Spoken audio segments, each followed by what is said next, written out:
बिस्मिल्लाहिर्रहमानिर्रहीम। अस्सलाम वालेकुम। आप देख रहे हैं हालात। मैं हूँ सईद चौधरी। नए सुबह के हवाले से जो बातें हो रही हैं, अब ये ढकी छुपी बात नहीं है। मैं तो क्लियर हूँ इस मामले में कि जनाब इसके पीछे एस्टेब्लिशमेंट है। और जनाब ये होमवर्क मुकम्मल करने के बाद ये इशू जो है ये अवाम में लाया गया है।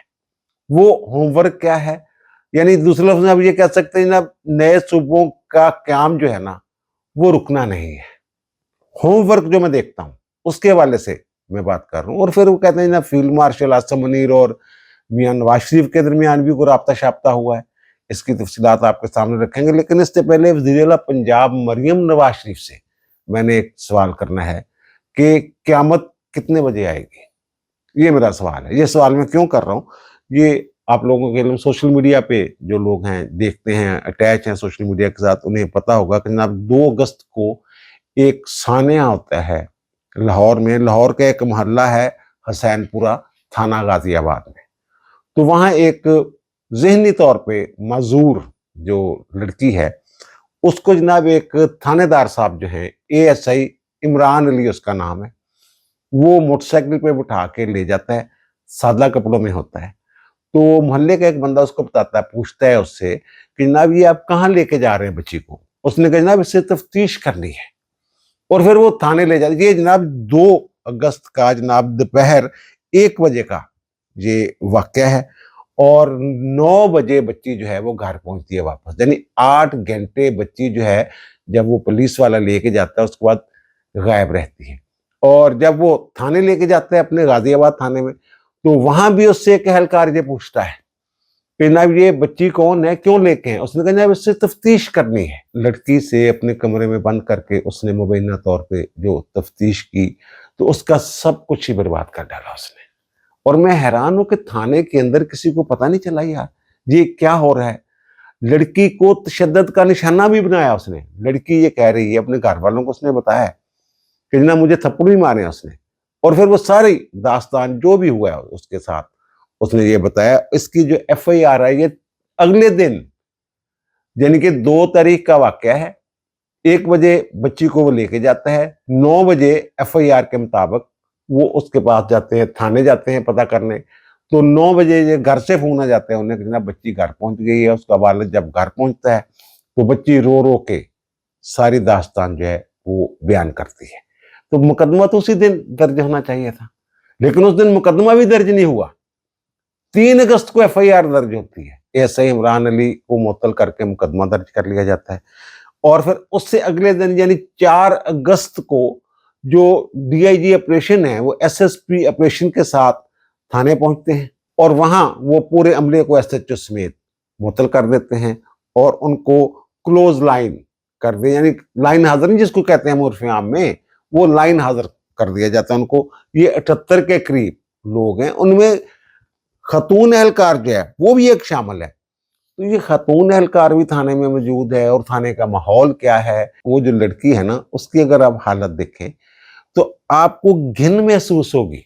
ये जो एएसआई है जो पकड़ा गया है, जो मुल्जम है इस मुकदमे का, अब इसमें बड़ी एहतियात की जरूरत है। लड़की का मेडिकल कैसे होता है, डीएनए की जो है वो रिक्वायरमेंट जो है वो पूरी होनी चाहिए। और लोग तो ये बातें कर रहे हैं जनाब ये तो सीधा सीधा सीसीडी का केस है। बहरहाल ये जो मीडिया पे चल रहा है, सोशल मीडिया ने जो हाइप क्रिएट करती है, जो कहते हैं मीडिया ट्रायल एक तरह से शुरू हो गया है, तो ये भी केस को डिस्टर्ब करता है। मैं बड़ी माजरत के साथ ये बात कर रहा हूँ। तो इस हवाले से भी एहतियात की जरूरत है। तमाम कानूनी तकाजे जो हैं वो पूरे होने चाहिए। वैसे तो हमारे दोस्त हैं मियां दाऊद, वो सीसीडी के बड़े खिलाफ हैं, लेकिन वो भी ये मुतालबा कर रहे हैं। मैंने देखा है उनका जनाब, बल्कि मेरे साथ उनकी बात हुई है, उन्होंने कहा जनाब ये सीसीडी का केस बनता है। मुल्जिम को क्या इसलिए छोड़ दिया जाए जनाब कि वो पुलिस एहलकार है, पुलिस का मुलाजम है।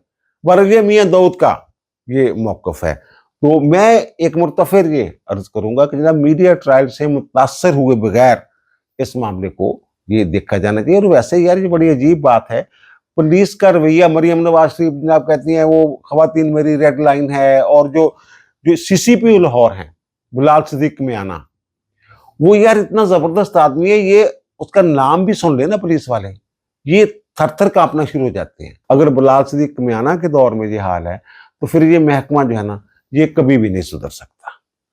अच्छा, थाने जो हैं ये दारुल अमान है, अमन की जगह है।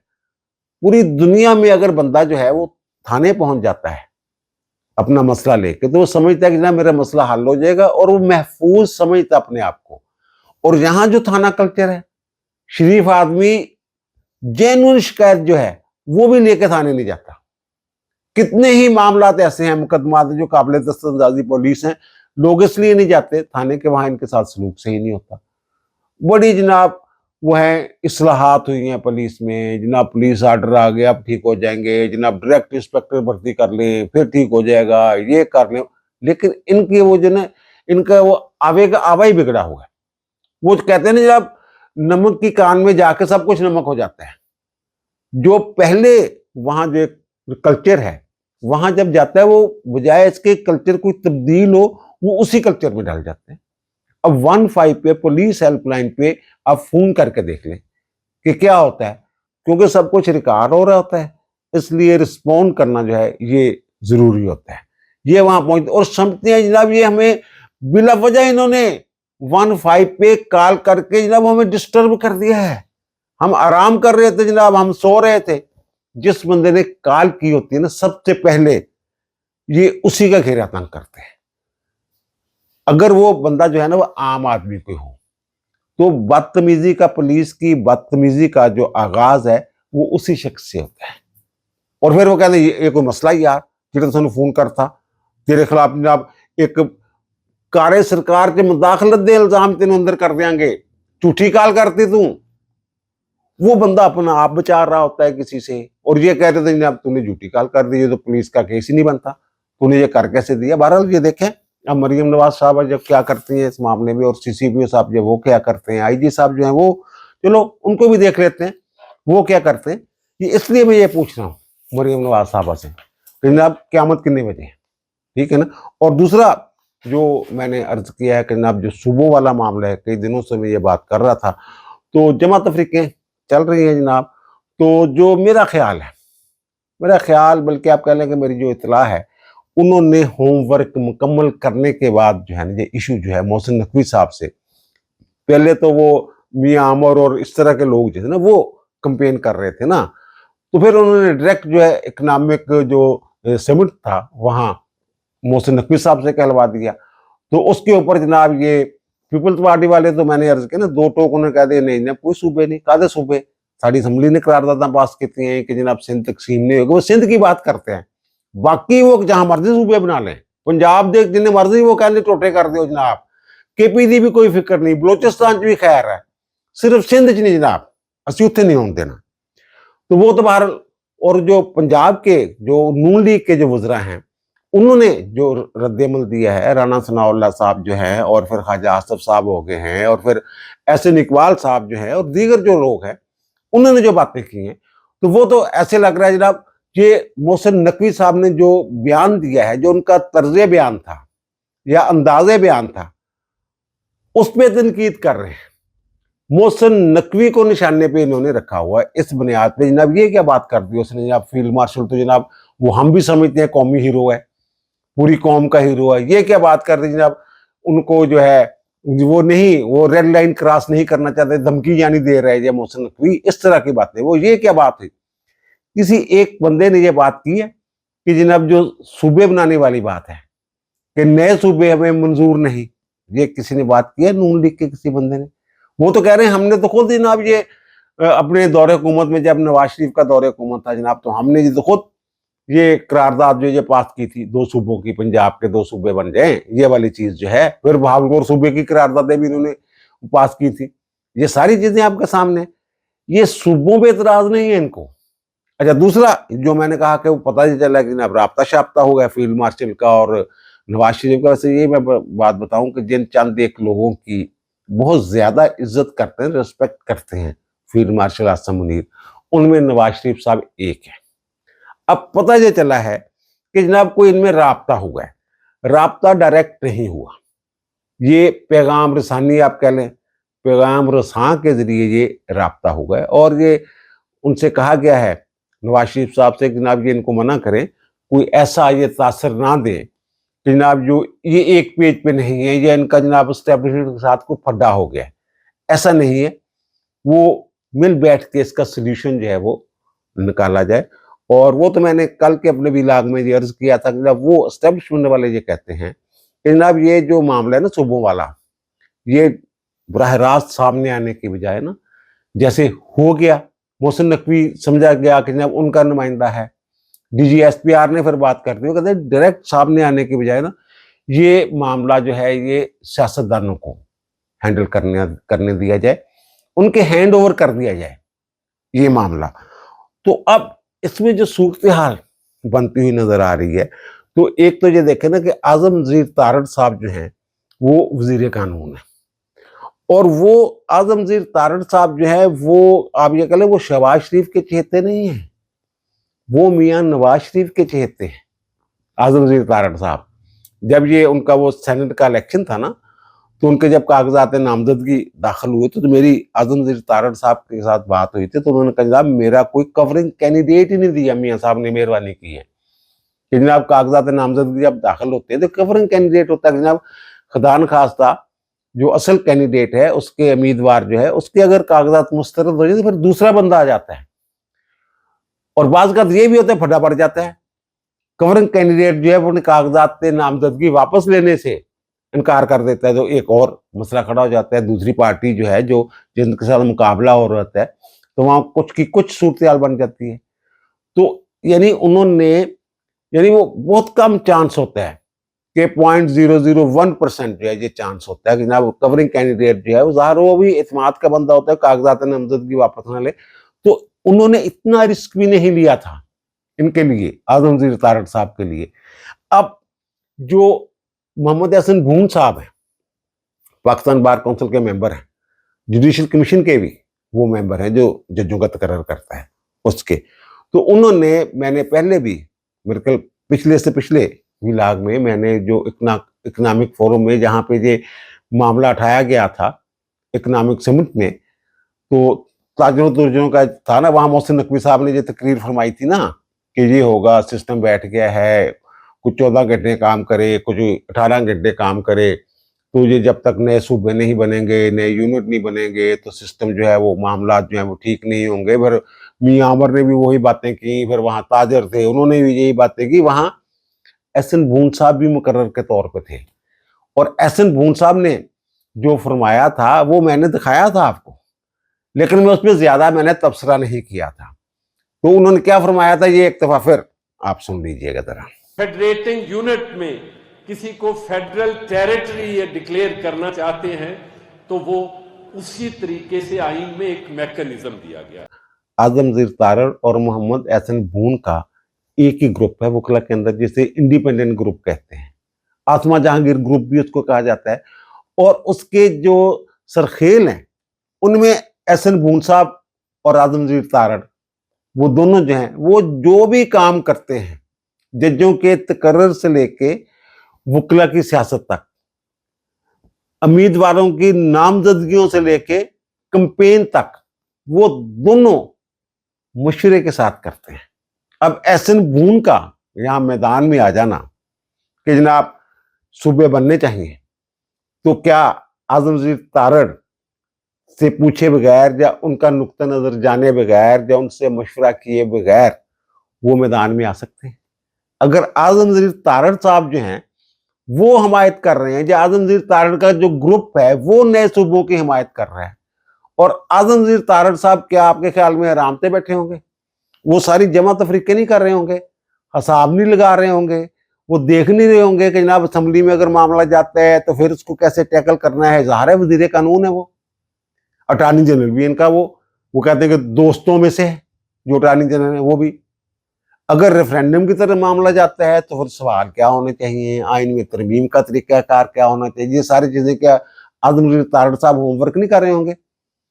होमवर्क मैंने अर्ज किया ना कि होमवर्क पूरा होने के बाद ये सारे मामला तमाम जितनी भी ज़ाहिर है कई एक उसमें पहलू हो सकते हैं ना कि ये नहीं तो ये ABC प्लान जो भी हैं, लेकिन जो फैसला हो गया होगा कि जनाब ये सूबे बनने।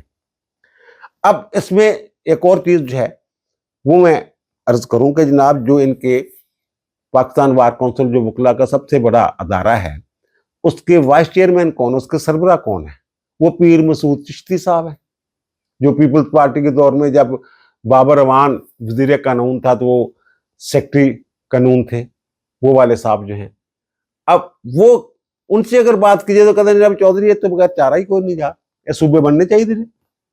और उन्होंने ये पीर मसूद चिश्ती साहब जो हैं वो जो फरमा रहे हैं कि नए सूबे बनेंगे तो मसाइल हल होंगे अवाम के।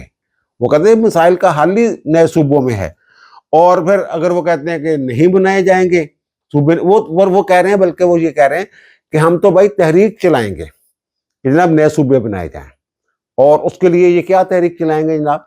ये जो इनके जो जहां ये इंडिपेंडेंट ग्रुप जो जिनका वो इक़्तिदार में है, जिन बार काउंसिलों में या बार एसोसिएशन में, वहाँ ये सेमिनार शुरू कर देंगे और वहाँ जो मुकर्रीन होंगे वो यही बातें करेंगे। ज़ाहिर रायमा हमवार करनी है ना कि जनाब ये सूबे बड़े ज़रूरी हैं। एहसन बून साहब जो हैं उन्होंने जो अब ये कैंपेन शुरू कर रहे हैं ना, ये मोहसिन नकवी ही का चैनल है, तो वहाँ उनके नुमाइंदे के साथ बात करते हैं जो ये एहसन बून साहब हैं, उन्होंने ये फरमाया है कि जनाब मुझे तो बार काउंसिलों से फोन आए कि जनाब ये आप मामला जो है इस पर काम करें, पूरी कम्युनिटी ये कहती है। ऑल ओवर दी मेरी सारी कम्युनिटी ने मुझे फोन करके, मेरी प्रोविंशियल बार काउंसिल ने, सारी कम्युनिटी ने कहा कि इस पे काम करें। ये जो कम्युनिटी की बात कर रहे हैं तो ये जो मेरी इत्तलात को तो पंजाब बार काउंसिल में भी इनकी अक्सरियत है, ये बरसर इक़्तिदार है।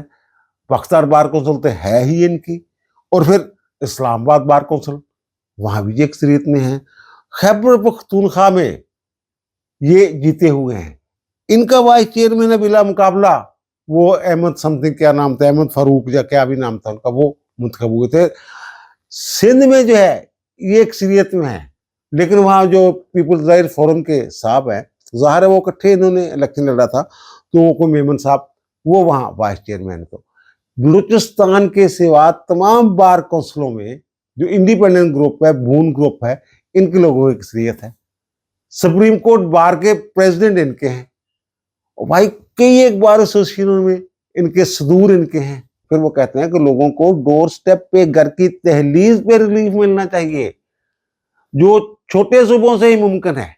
और फिर वो फरमाते हैं कि जनाब इससे जो सियासी इजारादारी है मुख्तलिफ जमातों की या मुख्तलिफ शख्सियात की, वो कहते हैं उसमें भी कमी होनी चाहिए। वो जब मैं बात करूं नए चेहरे लाना चाह रहे हैं, वो बात ये कर रहे हैं। और फिर आगे जाके जब वो सियासी जमातों से एक अपील भी करते हैं, छोटे सूबों के लिए जो आइन में रास्ता दिया गया उसको से साथ लेकर चलें। ये बाप पार्टी वाले, इस्तेकाम पाकिस्तान पार्टी वाले, या हो अलीम खान साहब, ये सारे कहते हैं जनाब नए यूनिट बनने चाहिए। और मौलाना फजल रहमान साहब ने ये फरमाया है कि जनाब ये कोई केक नहीं है कि छुरी से काट दें सूबों को। वो कहते हैं कि ये हर चीज पे मुशावरत होनी चाहिए। वो मशवरा दे रहे हैं कि मुशावरत करें मौलाना साहब जो हैं।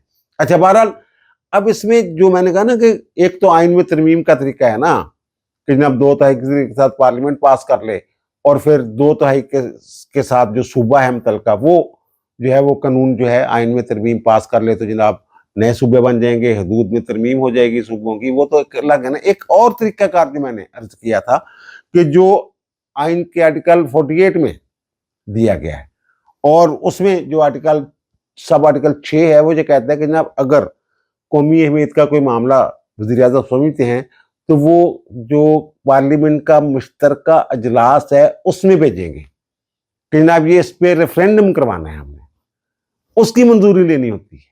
और फिर उसके बाद जो आ जाता है जनाब जो उसका 48 का सब सेक्शन 7 है, वो ये जो मुश्तरका अजलास है या जो पार्लियामेंट है वो ले डाउन करेगा जनाब वो प्रोसीजर जो है, तरीक़ाकार है, क्या सवाल होगा, कैसे सवाल होगा, क्या मामला कैसे आगे चलेगा। कुछ लोगों का ख्याल है कि अगर रेफरेंडम हो जाता है और अवाम नए सूबों के हक में वोट दे देते हैं तो फिर भी आइन में तरमीम करना पड़ेगी, और वो 2/3 अक्सरियत से वही वो कहते हैं वही प्रोसीजर जो है। नहीं भाई, ऐसा नहीं है। जो रेफरेंडम होता है वो पार्लियामेंट से बालातर राय होती है, अवाम से डायरेक्ट पूछा जाता है। वो पूछा ही सवाल इसलिए जाता है कि समझा ये जाता है कि पार्लियामेंट ये समिति जब मंजूरी देती है, जब वज़ीर-ए-आज़म मामला भेजता है, तो समझा ये जाता है कि जनाब पार्लियामेंट के हाथ खड़े हो गए हैं इस मामले के ऊपर, डायरेक्ट अवाम से पूछ लें। अब ये जो प्रोसीजर बनाने वाली बात है, अगर उसमें ये शामिल कर देती है पार्लियामेंट, जब रेफरेंडम के लिए वो मामला भेजती है अवाम के पास, तो फिर वो उसमें अगर ये तय कर दिया जाता है, रेफरेंडम अवाम तक पहुंचने से पहले ये तय कर दिया जाता है कि जनाब अगर अवाम ने ये इसके हक में फैसला दे दिया ना, नए सूबों के हक में, तो जो आइन का आर्टिकल 1 है, जो रकबे और हदूद और उनके मुतल्लक है, हमारे सूबों के मुतल्लक है, तो उसका नतीजा जो है वो इस आर्टिकल में तरमीम तस्वर किया जाएगा, तो फिर ऑटोमेटिक तरमीम होगी, जरूरत नहीं है। अब ये जो रेफरेंडम की बात है ना, अब ये नहीं, ये भी हो सकता है कि जनाब वहां इतनी बड़ी तादाद में 2 तो अक्सरियत मिल जाए, लेकिन वो मसला सिंध का है, सिंध की असम्बली नहीं मानना, अगर वो दूसरा आइन में तरमीम वाला प्रोसीजर इख्तियार किया जाता है। इसलिए मेरा ख्याल ये है कि जो होमवर्क है उसमें जो पहली तरजीह है वो रेफरेंडम है, और मामला रेफरेंडम की तरफ जाएगा। उसकी एक वजह है, जो अब देखें ना, जो हमारी कौमी असम्बली है उसके 336 अरकान है, ठीक हो गया, और सेनेट जो है उसके 96 अरकान है, और यानी कि टोटल अरकान हो गए 432। और वहां से ये जो वज़ीर-ए-आज़म मामला भेजेंगे रेफरेंडम वाला, इसकी मंजूरी के लिए कितने वोट चाहिए जनाब? ये 217 वोट चाहिए इनको। और इतलात ये हैं कि पार्लियामेंट के 217 से कहीं ज्यादा अरकान जो है वो रेफरेंडम के हक में वोट देने वाले हैं। अब देखना, ये जो हुकूमत के पास जो पीपल्स पार्टी को अगर निकाल भी दे, तो कौमी असम्बली में उसके पास 173 के करीब नशिस्तें बनती हैं, आज़ाद हदूद सारे मिला के। और दूसरी तरफ जो है वो 163-64 वो लोग, अगर पीपल्स पार्टी उधर भी चली जाए और पूरी अपोजिशन उधर चली जाए, पीटीआई भी उधर चली जाए, जेयूआई भी उधर ही रहे, सारा कुछ अगर मुलाल मुल लिया जाए फिर भी, लेकिन अब मसला ये है कि जनाब ये जो पीटीआई वाले हैं, ये तो पंजाब की तकसीम के लिए इन्होंने उनके साथ जनूबी सूबा वालों के साथ माहदा किया था इमरान खान ने, और वहाँ की जो असम्बली है, सवाई असम्बली, उसने 2 सूबों, हज़ारा सूबे की करारदाद मंजूर कर रखी है, तो वो सूबों की मुखालफत में कैसे जाएंगे? ये एक बात, यानी वो भी इधर आ सकते हैं। और मौलाना साहब ने जो बयान दिया मशावरत वाला, अगर उनसे मशवरा कर लिया है तो वो भी इधर आ जाएंगे। तो कौमी असम्बली में ही अरकान की एक बड़ी तादाद जो है वो सूबों के हक में, नए सूबों के हक में वो वोट दे सकती है, एक बात होगी। दूसरा, जो मैंने कहा कि जनाब टोटल जो है ये 432 है ना, दोनों के अरकान, सेनेट के और उसके मिला के कौमी असम्बली के, तो 217 वोट चाहिए रेफरेंडम की मंजूरी लेने के लिए। तो वहां जो सूरत हाल है सेनेट में, वो 96 है ना टोटल लोग, तो वो सूरत हाल हम आपको दिखा देते हैं स्क्रीन के ऊपर। तो वो जनाब जो नून लीग है इसके 20 हैं, और बाप पार्टी के 4 हैं, एमकेएम के 3 हैं, और फिर जो इनकी क्यू लीग है उसका 1 है, और 15 के करीब इंडिपेंडेंट आज़ाद हैं, उनमें पीटीआई वाले भी हैं, उनमें वो क्या कहते हैं उसको, मोहसिन नकवी साहब भी हैं और फैसल वाडा साहब भी, इस तरह के एक लोग हैं। तो ये आप जमा कर लें, और फिर उसमें पीपल्स पार्टी के 26 हैं, ठीक है, ये वोट नहीं देंगे 26, बाकी पीटीआई के 14 हैं, और उसमें एक जमा कर लें वो जो हामिद खान साहब हैं, जो सुन्नी इत्तेहाद कौंसिल वाले टिकट पे आए हुए हैं, तो एक वो हो गए, और फिर जमीयत उलमा इस्लाम के 7 हो गए, एएनपी के 3 हो गए, और वहदत मुस्लिमीन का 1 हो गया, और फिर जो नैप है उसका 1 हो गया। अब इसमें ये पीपल्स पार्टी वाले तो कभी नहीं वोट देंगे उसके हक में, बाकी जो हैं वो आ सकते हैं, क्योंकि मैंने अर्ज किया ना कि ये जो पीटीआई वाले हैं ये तो नए सूबों के खिलाफ ही नहीं है। तो फिर ये तो बड़ी आसानी के साथ जो रेफरेंडम की मंजूरी जो है और जो प्रोसीजर बनाना है उन्होंने, तदवीन का तरीका बनाना है, सवाल बनाना है, वो शामिल कैसे होगा इनमें, ये बड़ी आसानी के साथ हो जाना है। तो ये मेरा ख्याल होमवर्क जो है ये मुकम्मल है। नून लीग जो है ये मुखालफत नहीं करेगी, क्योंकि वो करारदाद पहले ही पंजाब में तकसीम की बात कर चुके हैं, और सिंध की तकसीम वो खुशी खुशी कबूल कर लेंगे। केपी से भी उनका कुछ लेना देना नहीं, बलूचिस्तान से भी कुछ लेना देना नहीं। असल तो मसला सिंध का है, अगर वो रेफरेंडम हो जाता है तो वो ये भी हो जाएगा ना, अगर फर्ज करें कि आइन में तरमीम भी करना पड़ जाती है तो फिर वो कहेंगे जनाब हमने तो जनाब, क्योंकि रेफरेंडम जो है उसने अवामी राय जो है वो ये है कि जनाब वो कराची को वफाक के मुतहत कर दिया जाए, तो फिर जनाब हम जो है, क्योंकि अवामी राय, हम तो बड़े जमहूरी लोग हैं, तो अवामी राय जो है उसको मानने के हम पाबंद हैं, इसलिए जनाब ठीक है, ओके, अगर तरमीम होती है तो हो जाए। ये सारी प्लानिंग है और ये सारा होमवर्क है। अब आप ही अंदाजा लगा लें कि इतना मुकम्मल होमवर्क होने के बाद क्या ये जो सूबों वाला मामला है ये रुक सकता है? एक सूरत में रुक सकता है कि अवाम जो है वो मुस्तरद कर दे रेफरेंडम को। अब दीजिए मुझे इजाजत, इंशाअल्लाह मुलाकात होगी नए भी इलाक़ के साथ। अल्लाह ताला आप पर, मुझ पर, हम सब पर मेहरबान रहे। अल्लाह हाफ़िज़।